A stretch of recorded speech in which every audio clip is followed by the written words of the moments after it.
Yeah, hopefully you guys don't feel like, oh, it wasn't a ton of time that we spent on the socks today, but okay, so it's really interesting to me, even my own progression over the years of how I think about ending a relationship. It's a question I get quite frequently.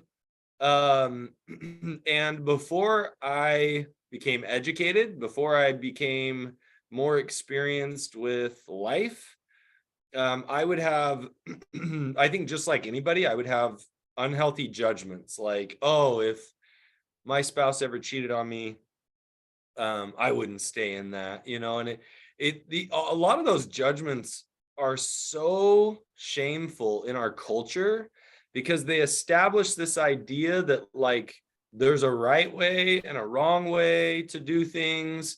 They're shameful because, well, shoot, what if I feel like I can work through this? Like, is something wrong with me? Am I weak? Um, do I just look desperate? Like there's all sorts of things that we can um tell ourselves, and unhealthy things that can come up there. But I've learned that really there's one answer that I've come up with, and I try not to give people answers. That's I try to help people figure out answers for themselves. But one thing that I've figured out that I feel like is pretty solid is I will say to people, don't make a decision to end a relationship from a place of anger, passion. It needs to come from a place of inner peace. Meaning you may be sad about it, but it feels right.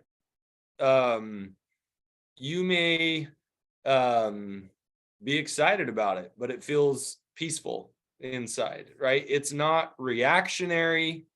Um, it just has come at a time where, for whatever reason, enough things have transpired. Whether it's you feeling like, you know what, I've truly given everything I know how to give, and and I feel confident that um that I can make this choice and be at peace within myself.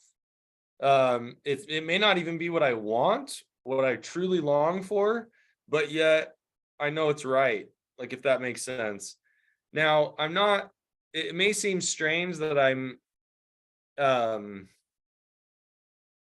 talking about how to end a relationship on this Prodependence for couples, but I would imagine that almost all of you who have had to grapple with this thought process and decision to a much greater degree than I'm describing here. Um, and I work with clients who are struggling with this all the time. And I hear things like, "Oh my gosh, I never would have imagined that I'd be in this situation trying to work through a marriage that's gone through this type of trauma or whatever." And I always tell people, you don't know what you do.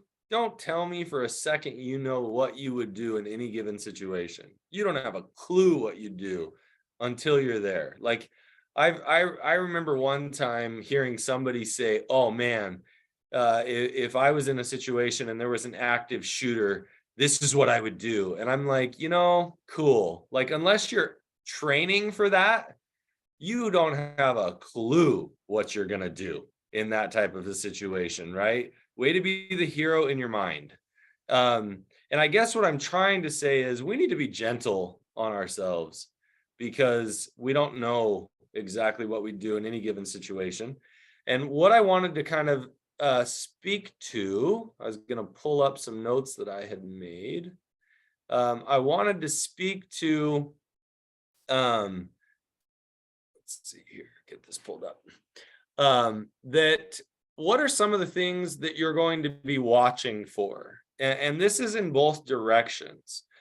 How do I know when I should stay? How when I know it is getting closer or more the time to where I'm going to leave? And this is not comprehensive. Like, to be honest, you guys could add some things to the Q&A that we could talk about of things that you've noticed. To be honest, I just started throwing a few things down this morning as I was really going, man, what exactly do I want to be teaching on? Actually, it's been the last couple of days specifically. And this doesn't need to even be a marriage relationship. This can be an employment situation. This could be you have a friendship that just isn't working. This could be a family member relationship, right? This is any sort of relationship that is potentially toxic, and you've got to figure out, is this worth continuing? And so how do I know if somebody is healing? You're going to, over time, see an increase in accountability. They are going to be able to take more and more responsibility for their behaviors and own their part in them. And they can even own how they impact you. They don't have to own, it's unhealthy if I'm over accountable and say, I know that because I cheated on you, that it was my fault you decided to blow up my car, right? Like, no, I know that because I cheated on you, I hurt you really badly. And because I hurt you really badly, you made the poor choice of blowing up my car, right? Like, as dumb as that may sound, I'm just trying to use some silly example, but like, we gain accountability the more that we heal, the more that we do recovery work. We even gain the ability to be accountable at how we impact other people. It doesn't mean we take responsibility for their behavior. So that was just one thing I as I thought about it. Accountability is huge. Another thing, that as somebody's healing, they're going to become more and more teachable. And it doesn't mean, I've worked with plenty of people who almost have to learn how to be teachable, and that's okay, right? Like, but essentially they're learning how to become teachable. They become more and more teachable over time. You're also looking for a sense of humility. And this isn't like a sense of worthlessness, because there are some people who feel like, oh, they're humble. No, they think they're worthless. That's not humility. It really, teachable and humility go hand in hand there. If somebody is feeling like they're worthless, that's just shame. In fact, if somebody's healing, they're having less and less shame, right? They feel guilty for what they've done. They don't feel shame for what they've done. And so as far as humility, they feel humble. They feel sad about what they've done, but they don't beat themselves up for it. They're actively seeking growth. They're trying to find ways to grow. They're trying to find ways to expand their understanding. They're trying to find ways of, learning, like empathy and other things like that. They're seeking growth instead of maybe being stagnant. And they're learning. The last thing I put on this list, and again, it's not exhaustive, learning to set their own healthy boundaries. This is something, when I'm working with somebody who struggles with addiction, it's something they have a hard time with. It's almost like, I'm not allowed to have boundaries because I'm not allowed to have needs because I'm the bad guy. I'm the one that did this wrong. Essentially, it's almost like I'm going to be humbled by throwing out the idea that I'm not allowed to have boundaries and needs. And it's like, that's not true. In fact, the healthier that they learn to implement boundaries, the more that they're growing. The more that they're standing up for themselves in a healthy way, the more they're growing. So then I wrote down just a couple of things, and honestly, I feel like this is not a very good list on this one. Some of the things to watch for are blaming, right? It's really the opposite of accountability. Making excuses. Now, keep in mind, sometimes we get defensive because we don't feel understood. And so we need to try and lean in and find out, are you blaming me? Or are you just trying to explain yourself because you don't feel understood? And if you can explain yourself, can you do that by being accountable at the same time, right? Like, so blaming, I've said this over and over, lies. There is nothing worse in a relationship than to be dishonest, telling lies, withholding the truth, spinning the truth in your own, well, manipulative way, right? There is nothing that destroys a relationship more than that. And so you need to watch for that. And then I put things like yelling, right? Like erratic behavior that's inappropriate. So again, my watch for list, I didn't get as many things written down as I would have hoped for, but these are, I just sat and thought, like, we probably should have a discussion on what to watch out for and how to know kind of when you would be ready to terminate a relationship as opposed to acting out of impulse or passion and then ultimately regretting it later. So Scott, what are your thoughts? Yeah, I mean, it's never a good idea to make life-altering decisions in the middle of a crisis. We don't think all that clearly in crisis. No one does. I have heard countless times in my own recovery and also recommended to other people, don't make any big changes in the first 6 months or the first year of recovery. Don't get into a relationship, don't get out of a relationship, don't quit your job, don't, things like that. Get a year, to calm down and, put everything in a safe harbor. Is that something you recommend as well? It's it's interesting because I was telling a client today that I have no statistical evidence for any specific time frame. And so it's tough because like there is this general recovery idea that's like, hey, wait a year, do recovery for a year before you make any major decision. And so I tell people that, but I tell them, but at the same time, it's your life. And if you feel inner peace and you feel truly ready to make that decision and that's what's best for you, then trust your instinct. I've had clients who have told me, hey, after 6 months, I've given it everything I can. And like, it really feels like I need to move on. And they've come back later and told me, I'm glad I didn't listen to you. And I'm like, I'm glad you didn't either. Right. If that's truly what you needed. I do know that I think it's John Gottman's research that says 85% of people are just as unhappy or more unhappy after getting a divorce. I mean, that statistic is, it doesn't bode well for anybody getting a divorce, right? Divorce does not bring happiness.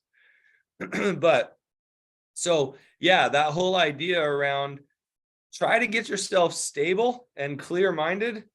And usually we've got to put some time between the trauma and some healing before we are clear enough to make a wise decision.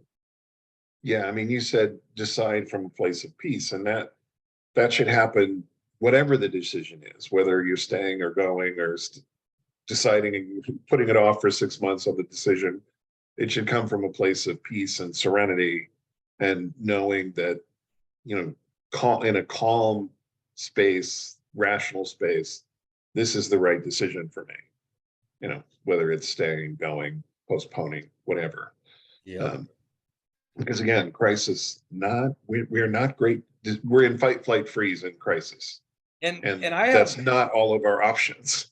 I've had some people where there's a significant amount of time in therapy that we're working on helping them to even understand what inner peace feels like. Right. We've been in crisis so long, or we've had enough trauma throughout our lives that we truly don't even know what peace feels like.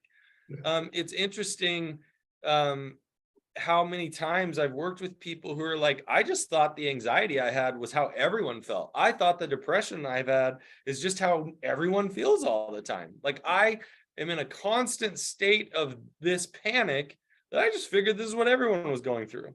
Yeah.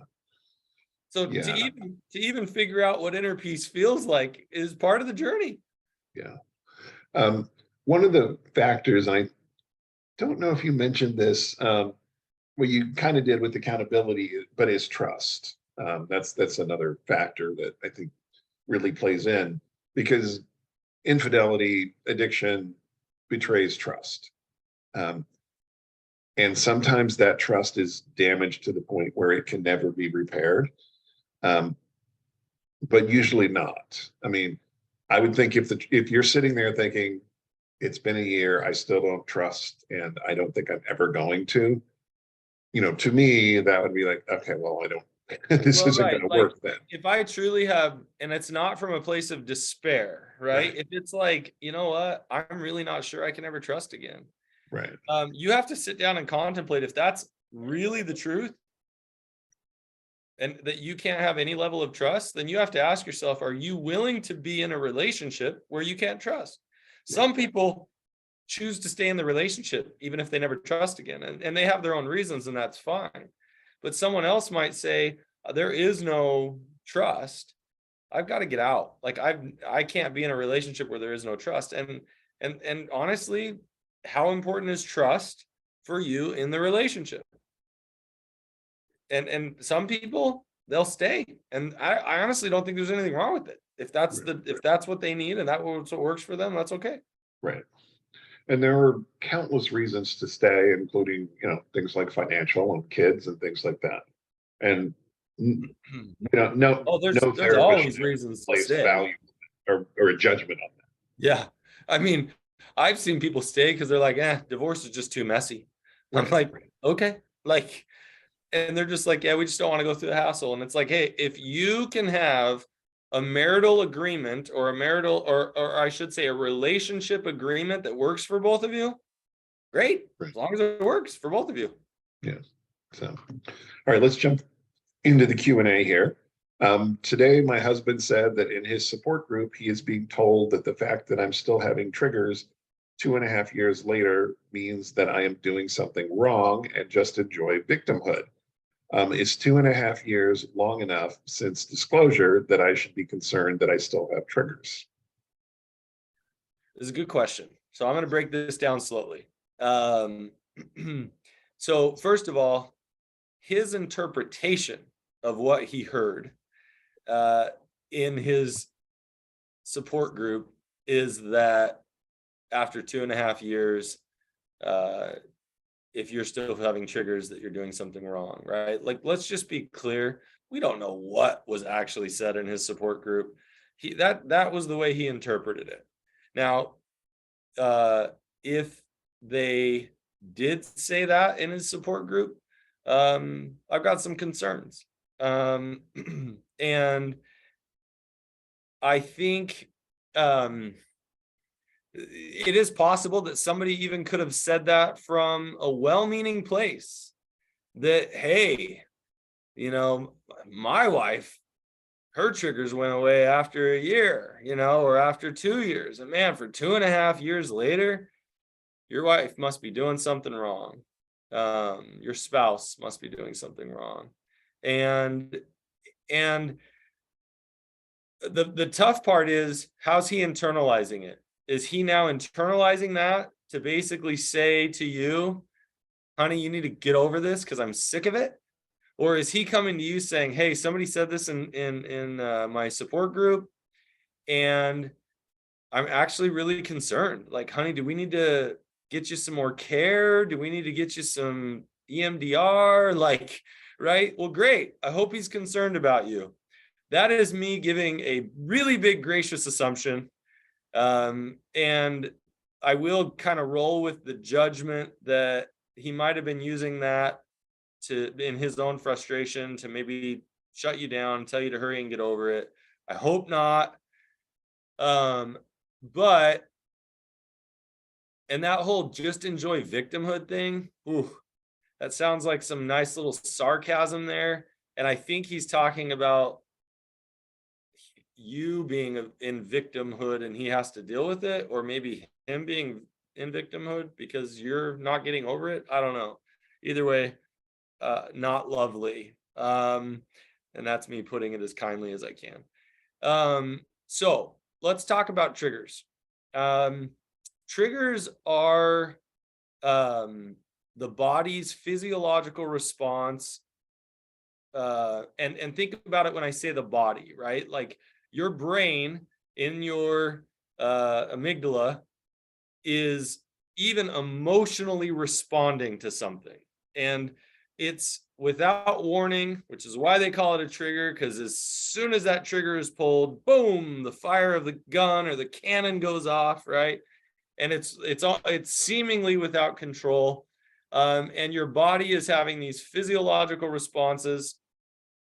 And I will say that the idea that there is a certain amount of time at which you should no longer feel triggers is misinformed at best. I want to throw down really hard. I don't know why I'm actually holding back a lot of energy on this one, but because I'll be honest, I am 44 years old and I still experience triggers from childhood trauma that I experienced in early childhood. And I've worked on them a lot in therapy and outside of therapy. I've, to some degree, accepted that my triggers may never fully go away. Now, there are things I can do to lessen them, and I do all the time. There are things that I do to lessen them. There are things that I do to prevent me from going to as heavy of a negative space, maybe even prevent me from going to a victim space. And so I'm working on it regularly. But to say that a certain amount of time or a certain type of therapy is somehow going to take those away, no. I hope so, but and some of my triggers have gone and never come back. But some haven't and some may never. And I think we actually don't do ourselves any favor to put pressure on ourselves that it needs to be a certain way. We're better off saying, hey, if this never goes away, can you continue to support me? If this never goes away, can you continue to comfort me? Here's how it would be most helpful for you to comfort me. Are you willing and able to show up for me when I'm triggered? To not only him, but to friends and your support system. We want to focus on learning how to manage those.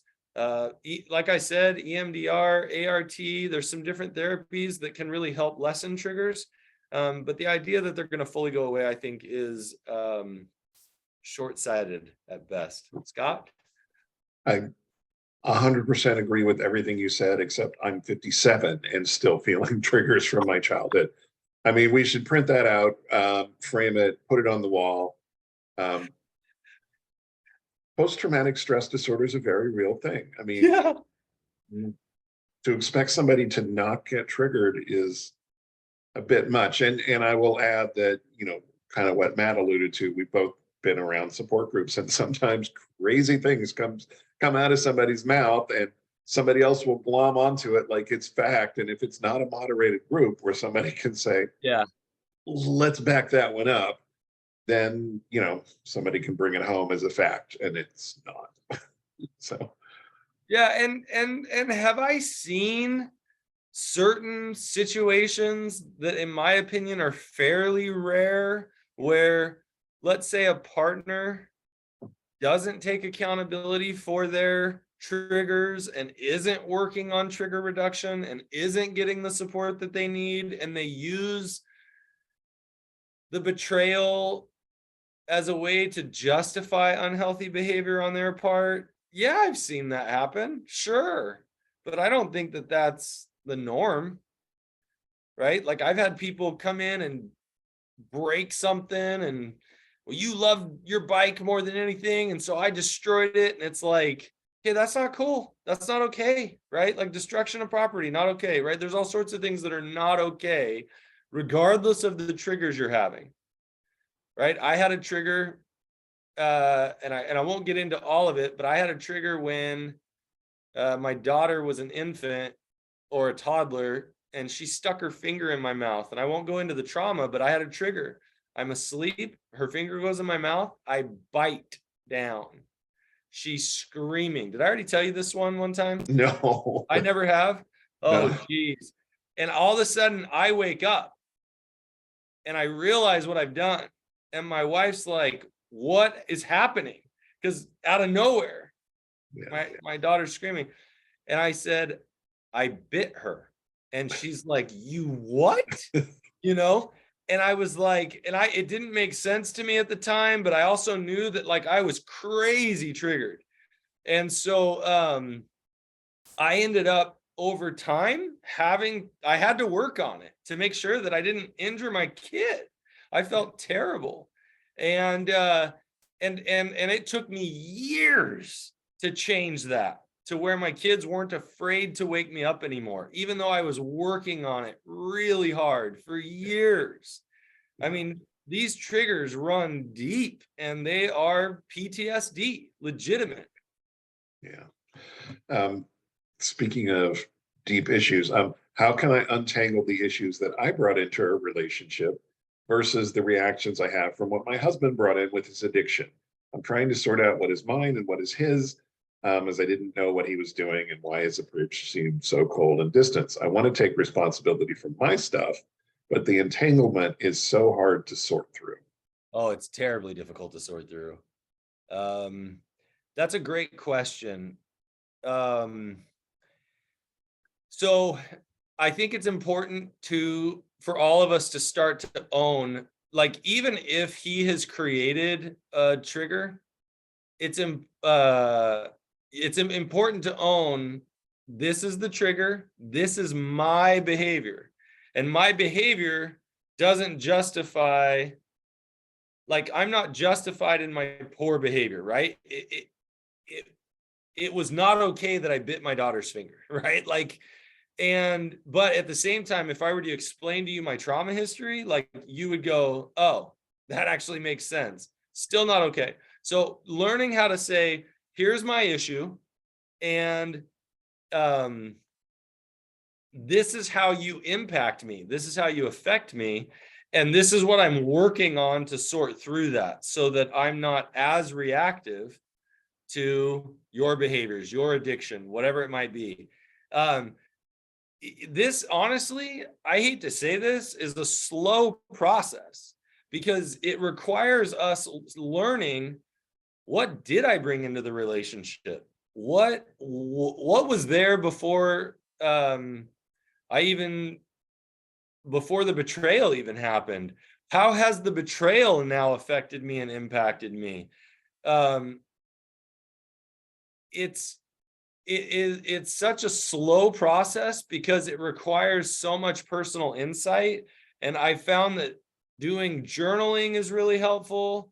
For me personally, processing with friends, talking to the friends, but my friends know to like call me out and ask me, like, hey, what stuff's here? What's yours? Like, what stuff here can you own? Right? They'll call me out if it sounds like I'm blaming.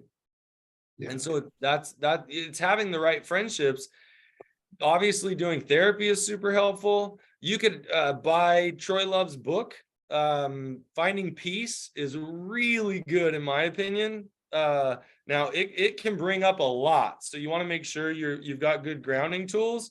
But his book is actually phenomenal, and I make no profit off of selling his book. But just full disclosure there. But his book is really good at helping to like kind of slow down the process of understanding, like, what is our stuff and how is it coming out around other people. And then you said here, I'm trying to. Just fuller disclosure, Troy does give you socks once in a while. That is true. That is true. But I don't think I don't think he knows how many books I've sold for. No. No, that you are absolutely correct. I did tell you, because I think it was 3 pairs of socks. It might have only been 2. Yeah. But so let's see here. One of the things that I will tell addicts is when you get married or you get into a relationship with somebody, you get the whole person. And they may show up with past trauma, and you may trigger things that you may push buttons that you didn't install. That's part of being in a relationship with somebody is being okay with, okay, I pushed a button. I'm not sure I installed that button. Really sorry I pushed it. Can we talk about it? You know, Yeah, yeah. and instead of getting defensive, just acknowledging, wow, there's a part of you I wasn't aware of, you know. Uh-huh. No, So and and that the hardest thing about defensiveness is so often it's because someone feels misunderstood and they feel like they have to explain themselves so that the other person somehow feels differently or better. And it's like, stop. If you pushed a button, whether you installed it or not, like just sit with them and why that button was sensitive and what that means. But we struggle with that. As far as him being distant and cold, I mean, you can talk about him being distant and cold, and how that affects you. But again, you have to take responsibility for what you choose to do once that's been hit. So unless there's something else, I think we can move on to the next yeah. question. Okay, I love this one for a whole bunch of reasons. Today, my husband, who was the one who betrayed me, said he is setting his first boundary, very first boundary. And it is that I cannot mention his affairs anymore. He said he has talked about the past enough and I am abusive to bring it up again. Can you clarify what boundaries for an addict to take care of themselves in a marriage may look like, or maybe provide some examples? It's great. Honestly, a wonderful question. Uh-huh.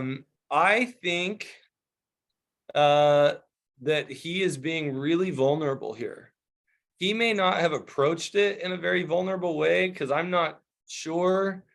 Um, let's see, I'm trying to read into it. And I mean, I think it's important to realize that what he is saying is when you bring up my affairs, it feels abusive. It feels like you're trying to um, degrade me. It feels like you're trying to tell me what a piece of garbage I am. So, in that way, a lot of times when I'm working with a couple, I try and ask more questions. Like, when, so if I'm talking to you, the partner, I might say, when are you bringing that up? Um, if you're at a family function and you're just casually, oh yeah, when he had an affair and when he had all of his affairs, it's like, hey, there may be appropriate times and places to bring it up. And if you're just disclosing that in front of a bunch of people that don't know, that may not be the time or place. And so there may need to be a boundary around, hey, your story and my story are intertwined, and I realize you need a space to share your story. Can we talk and come to some sort of agreement around when you can share your story and my story together? Because you need your safe spaces to do it, and I need my safe spaces to do it. And so I think he's going in the right direction for trying to figure out what his needs are. And I think that's fantastic. But in my opinion, it's going to be more around like, hey, we need to talk about when and where this is appropriate. And that's going to be more around like him saying, here's my request. I have a request. Is this something you're able to honor? That would mean a lot to me. He may have the need to feel, I want to use the word respected, but there's a better word and I can't remember what the other word is, but he may have a need to feel like he's being respected in his growth and recovery. And when you just casually talk about his affairs, that doesn't work. Now, if he's saying you're never allowed to talk about his affairs, the difficulty there is, well, what if you're trying to figure out how to heal from it, and you're asking him to show up for you? Well, then the boundary might need to be like, hey, my need is for us to, can we only bring up the affairs when we're in the therapist's office for right now? Because I'm not showing up for you the way you need to, because it's really triggering to me. Right. Like, and again, that's a request. I'm asking, right? Is it possible that you could do this with me, that we could create some rules around this that we both agree to? And so as far as clarify what boundaries are for an addict to take care of themselves in a marriage, what that's going to look like is it might look like something like, hey, I've realized I'm needing some healthy guy time that's not just um my support meeting, right? I'd really like to go mountain biking with these buddies one night a week, and I'm just wondering if you can support me in that. I know you want me home, but um a need that I would have is to always be able to set aside Thursday night to go mountain biking. Now, you don't have to agree, right? But that's him saying, this is really important to me. Now, he could say, would it be helpful if we dedicated a night for you to get some girl time, right? Or some guy time, whatever it is, right? Like, and so now we're starting to have conversations about, how do I get my needs met? How do you get your needs met? Really, it's impossible for me to say, here's what boundaries for an addict are going to look like, because the boundaries for an addict are going to look the same as boundaries for a betrayed partner. And that's because we all have the same needs. We all have a need to feel appreciated. We all have a need to feel mutual respect. We all have a need to get spiritual connection. We all have a need, right? The needs list goes on and on and on. Now, how I meet my needs might be a little bit different than yours, but that's what, as a partnership, we're going to talk about, so that I can get my needs met, you can get your needs met, and we can have lives that have some autonomy, but we're working together and we still maintain intimacy. And so it's hard, because I'm just going to say it again. The addict's needs aren't any really different from a betrayed partner's needs. We just need to talk about healthy ways of getting those needs met and creating space for both of us to be able to do it. Yeah, and the way this is described, which is, Matt, never bring up my affairs again. If you do, you're an abusive jerk. That's not a boundary. Oh no. That's an unhealthy attempt at manipulating Matt's behavior and thinking. Well, right. But I will say, if I'm using a gracious assumption here, it's an attempt to try and get to a boundary, Sure. a healthy need. And so, the boundary should be, Matt, when you bring up the affairs that I had, it makes me feel like you're never going to trust me again. And I'm working so hard to rebuild trust. It's hurtful to me. And I find myself pulling away. It would be helpful to me if you waited until our couples counseling to bring this up, where we have a supportive environment and we can discuss it without me wanting to, run away screaming and act out again, Right. And that is a perfect example. Right. Like, and a healthy boundary is about me. When you do this, I respond this way. I feel this, and here is how I tend to react. It would be helpful if, but I'm not telling Matt, never bring it up again. I'm saying, it hurts me when you do it in an unstructured way. Could we do it in a structured way? Healthy boundaries are not about controlling someone else's behavior or thinking. They're about saying, if you behave in a certain way, this is what happens to me, and this is how I will respond to stay safe. And can we work together so that we can both get our needs met in healthy ways? Yeah. And I agree, this is a misguided attempt at a healthy boundary. Yeah, and that, hopefully I made that clear, because I'm looking at it going, woo, I don't love it, but I also don't necessarily want to discourage him from continuing to learn this process. Right. You have every right to get your needs met, but we don't get needs met through manipulation, coercion, lying, right? We don't meet needs through essentially abusing somebody in return, even if we feel like they're abusing us. It's not okay. Yeah. I mean, nobody wants to be controlled. I don't want to be controlled. Betrayed partners don't want to be controlled. So we have to learn how to phrase our boundaries, the boundaries we need. And Matt, you're the one who has always pointed out there's a need under every boundary. I need to feel safe. I need to express myself. And I've seen betrayed partners do the same thing. Well, I need to feel safe, and so you need to leave the house. And it's like, well, slow down there, right? Like, yeah, right?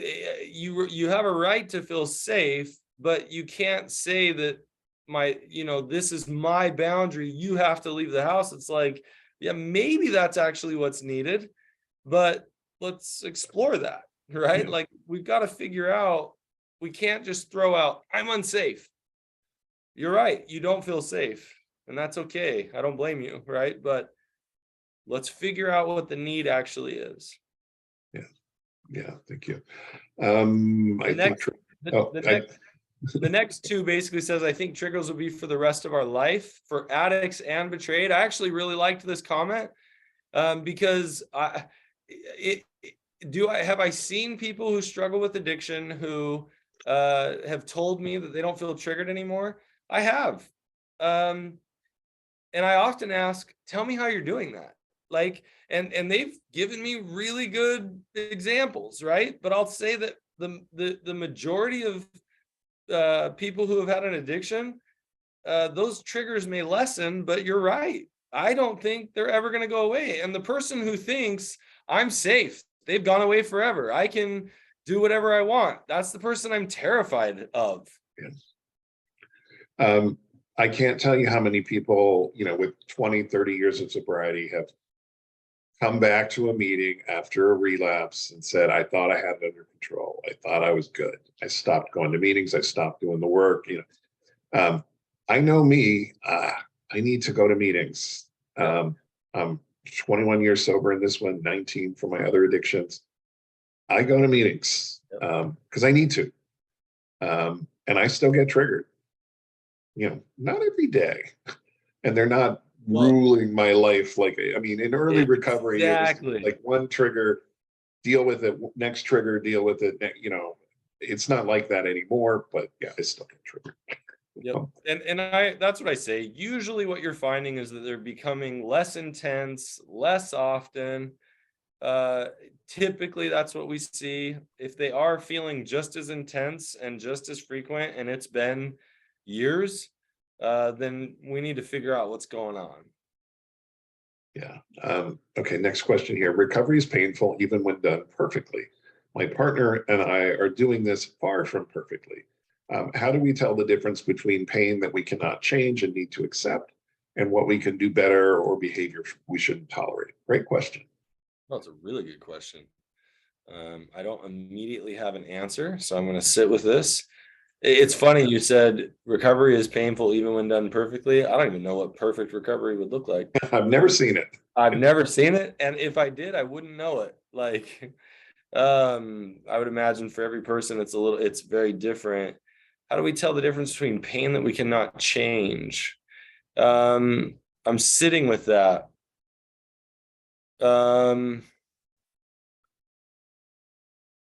It's interesting because my mind immediately goes to the idea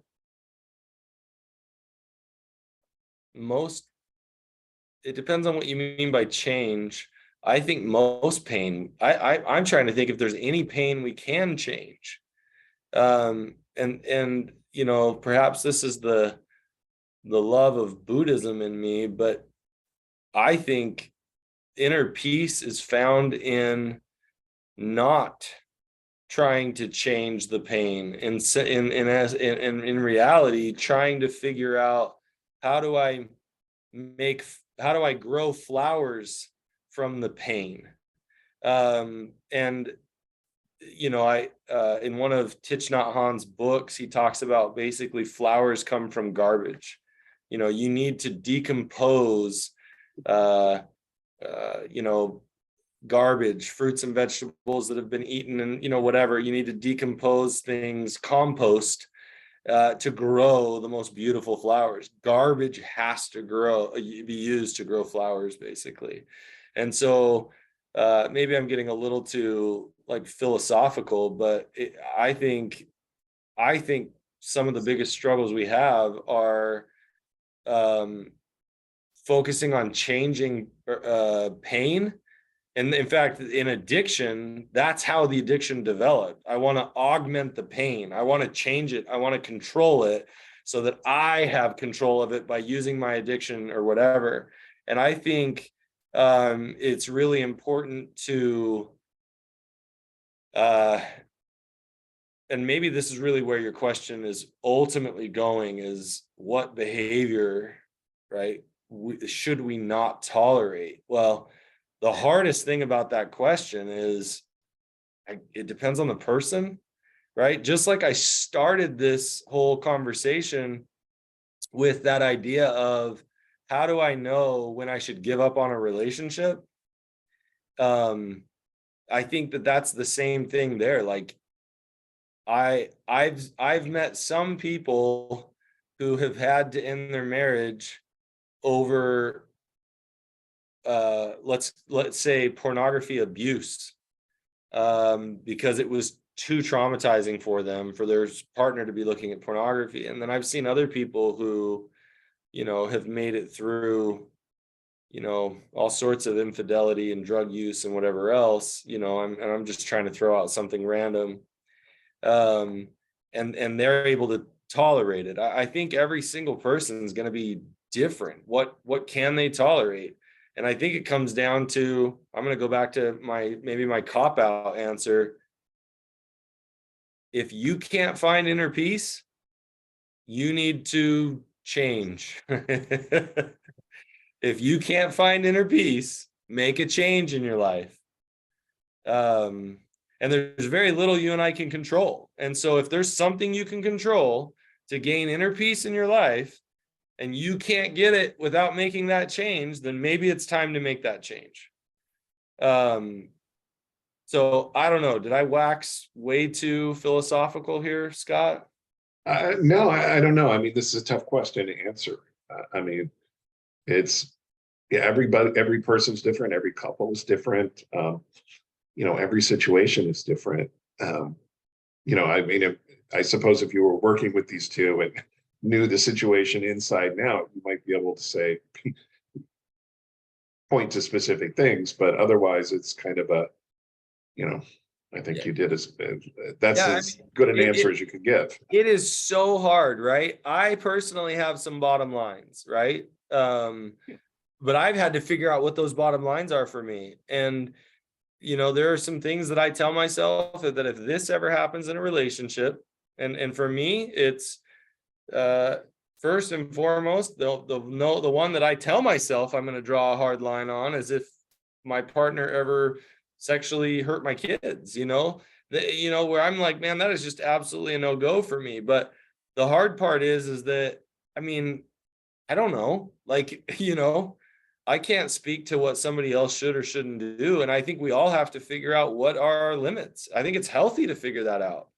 But man, I'm like I said earlier, I'm past the days of trying to tell somebody or even myself, well, this is what I would do for sure. It's like, I don't know what I'd do. Yeah. So, okay. When I speak to my husband about his addiction and how his betrayal has affected me, he tells me I'm not being accountable for my own issues and I'm blaming him for all my problems. I do not know how to combat this communication barrier while also acknowledging the trauma I have been through. I feel your pain. Early recovery, one of the first things we do, Matt will validate this, is we start digging at the denial, because the denial, one of the every addict's favorite form of denial is not my fault, your fault. You're screaming about, if you weren't such a nag, I would, all of that. Do you deal with your problems? That's what's causing it, screwing up our relationship. So there's a lot of denial that I'm reading. Now I'm going to turn it over to Matt. Yeah, you asked the question, how do I combat this communication barrier? Really what I hear you saying is I have a need to be acknowledged, to be seen for my trauma and what I've been through. And so here's what I hear you saying. Honey, husband who is struggling with an addiction, I'm trying to talk about my trauma so that I can feel acknowledged and feel seen for what I've been through. I don't know why you're hearing that I'm blaming you for all my problems. I'm actually trying to ask you, can you comfort me in my pain? Because, but you seem to be hearing me say it's all your fault. Well, yeah, things you did have caused me pain, but I'm not looking to point fingers and blame right now. I'm looking to be comforted by you. So can you put your shame aside, your frustration aside, and just see me and comfort me?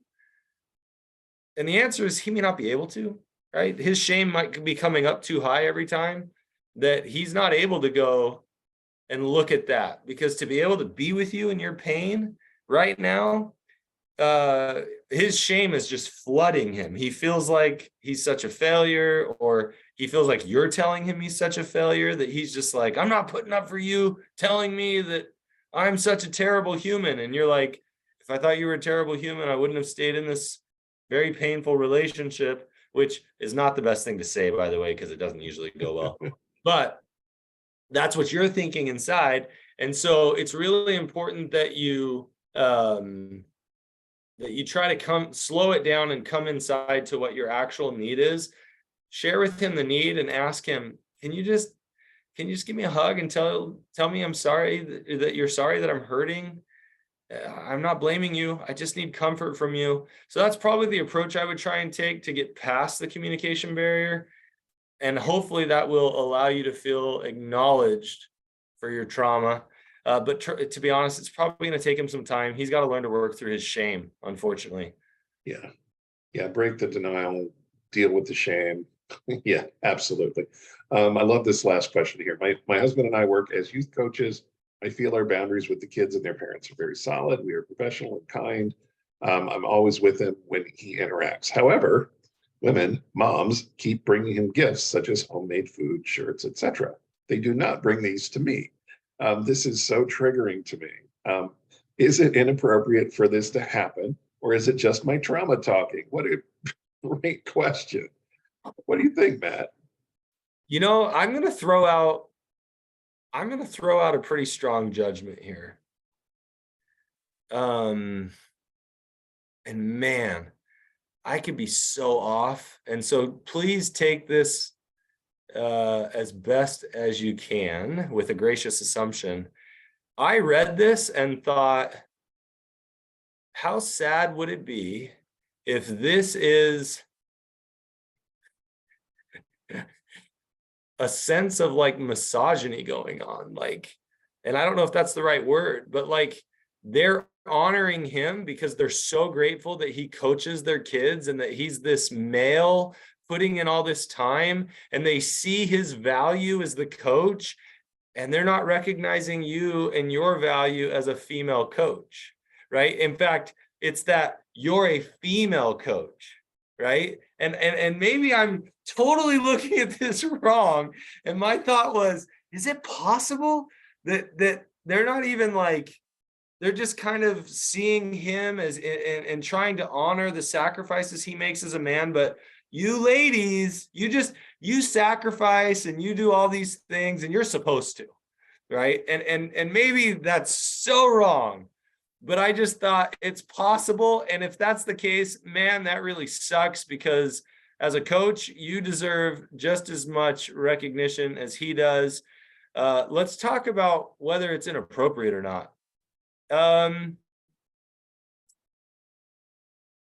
It's a funny thing, because in my profession, I'm not really allowed to accept gifts, but if it's a small gift, like a pair of socks, for instance, I can accept those. If somebody was bringing me socks every week, I'd probably have to be like, hey, that's very kind. I can't have you bringing me socks every week. I'm really not supposed to accept gifts, but like an occasional token of appreciation, I'm allowed to graciously accept it and just tell the person, hey, I really appreciate you thinking of me. That was nice, And so a lot of times in our culture, especially, gifts and things are just somebody trying to say they appreciate somebody else. I think a gift isn't necessarily inappropriate. I think it's sad that you're not being honored as much as he is. But is it your trauma talking? I mean, it could be. But at the same time, maybe you don't have, maybe you and him need more boundaries with your parents. Maybe you guys need to tell the parents, if this really is a boundary that's too painful for you, or that a violation that's too painful for you, maybe you need to let them know, hey guys, we actually really appreciate little tokens of gifts. If you wouldn't mind, you know, pick a charity that you guys like, and tell them, if you guys wouldn't mind making if you want to give us a gift, just make a donation to this charity in our honor. Send us a note saying you did it, and that would mean the world to us. You know, like, I don't think it's appropriate or inappropriate is what my thought process is. It totally could be, like, if a woman is doing it to flirt with him, obviously that's totally inappropriate. Right. And really, what's appropriate and inappropriate has everything to do with what is your need. If you guys have a need, or even you have a need for no gifts to be given to your husband, then make that boundary with the parents. Or if you guys have a need that gifts be given to you only, then make that boundary with the parents. And it may not make sense to them. So what? Right? You figure out what you need, and then ask them for that. But I don't, even if this is your trauma talking, take care of yourself. And I think there's several ways that I just kind of gave some random ideas there that could totally work. But at the same time, I don't know what you guys need. Maybe you need to work through it in therapy and process it more with your therapist. Maybe you need to talk more to him about it. Bringing it up on here is fantastic. Come back in 3 weeks. 3. Yeah. Come back in 3 weeks and let's talk about it some more. Yeah. Tell me what you guys thought about. Tell me what you decided. But I don't know that it's inappropriate or appropriate. It just is you identifying a need, and I think that's beautiful. Yeah. Awesome. Thank you, everyone. Thank you, Matt. Great topic today. Great questions from everybody today. We will be back on the 30th, not the 23rd. I've already updated the website. If anything changes, we'll update it again, but I think we're good to go. Anything you want to say to take us out, Matt? I honestly loved the comments and the discussion today. I am so grateful for you guys' vulnerability, and just thanks for trusting me and me and Scott. So that the last comment said he should say, my wife and I appreciate your gift. And it really is, like, I think that can certainly help, you know? And so Scott and I, thank you guys for your vulnerability, your contributions here. And to be honest with you, I love having Scott on here, because that Scott, you continue to just we have fun. We do, and it's so much fun. So I look forward to seeing you guys in 3 weeks. Okay. Have a great weekend, everybody. Bye.